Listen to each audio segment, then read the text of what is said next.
caminant o en dues rodes. Així van poder triar els joves fer l'última estació enllaç del 2016, marcada de llum i desig de pau.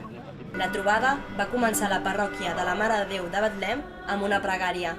4 fanalets van il·luminar els cartells de les regions que estan en guerra actualment, sense oblidar totes aquelles que els mitjans de comunicació no informen.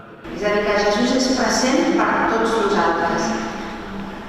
Nosaltres avui volem posar Síria i pregar per a aquelles persones que estan en conflicte, que estan en guerra, que tenen dificultats i que els arribi la llum, que els arribi la pau que va portar Jesús en el seu moment. Hi ha molts llocs on hi ha conflictes, on hi ha patiment que no surten a la tele i que els trobem a Google.